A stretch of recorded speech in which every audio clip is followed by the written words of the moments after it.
Hi, it's Adam. I'm coming to you from the Digital Dan of Market Club, and we're here to talk about Bollinger Bands. Some of the early work that John did actually was the foundation was laid by a gentleman called Hurst in the early 70s. He talked about trading envelopes on stocks.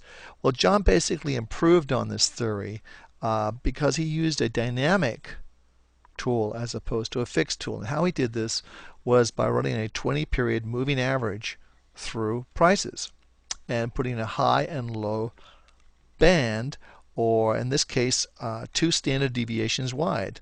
If you think back to statistics, remember the two standard deviations encompass 95% of the instances in normal distribution. Well, it's that way in stocks. So let's go right to the drawing board. Let's look at Bollinger Bands. Click here. And there's the 20 period, and there's the two standard deviations. A classic way to look at it. So we can click OK. And there you see the Bollinger Bands directly on your Market Club charts. Now, I'm going to scope this out, and we're going to be looking at some other things and how you can use Bollinger Bands to see if a market's oversold or overbought.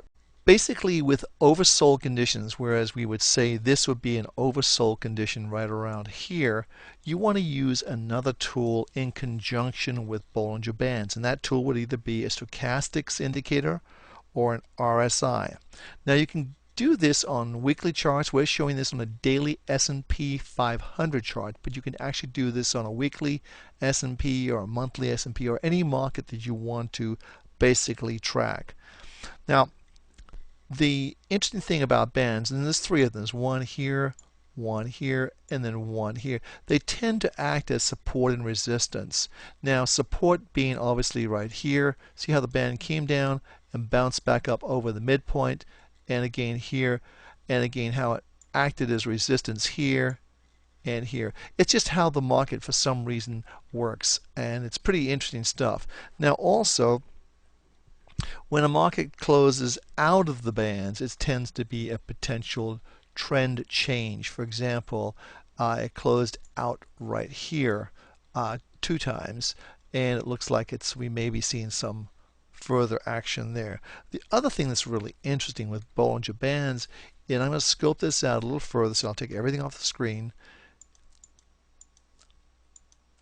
And you can see right here how the markets really found great support every time they came back to this center line. And I think that's what's fascinating about Bollinger Bands. And again, they found support on the lower level, in the center, and kept sort of bouncing in between these two lines, this upper tier of the band, right here and here. This is called riding the band. So you see how markets are riding up on the upper tier of the band, which means there's a very strong trend in place for the market.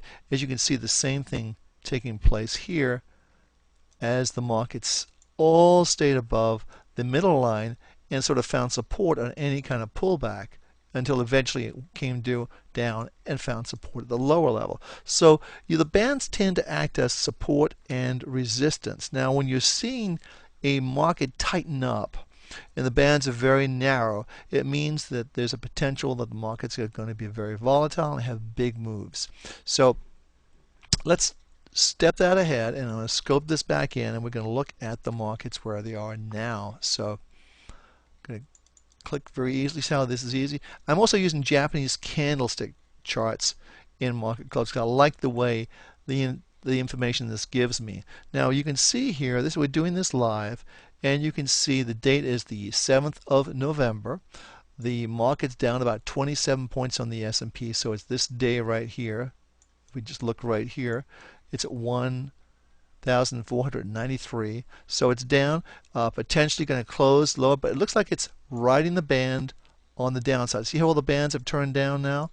And it looks like any move back up to this midpoint should probably be met with some sort of resistance. And that's what we mean by support and resistance using these bands. Now again, we found support here. The market came back up, just got to the top of the band, came back down. So I would expect that's going to be the pattern as this market begins to ride the bands down.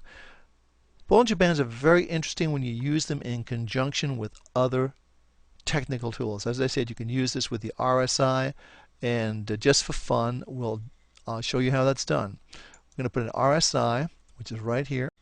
It's a 14 period. We're just going to use the default setting here. And we're going to click on this, and we're going to close up the studies again. As you can see, we talked about divergences. This is a positive divergence. See how the prices went down and the RSI started to go up. So this is an oversold condition with a bullish divergence, meaning you should see a bounce from these levels. And again, when you get to the upper tiers of an RSI, it means the market's oversold, or overbought in this case.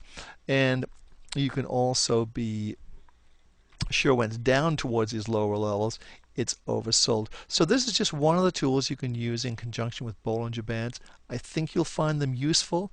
I suggest you play with them before you trade them, and then as you become more and more comfortable with them, you may want to incorporate them into your own trading. Bollinger Bands can be used on stocks, futures, mutual funds, precious metals, and foreign exchange. Very useful tool, and I think you'll enjoy it. Hey, this is Adam Hewison from Market Club. Until our next lesson, thanks for watching.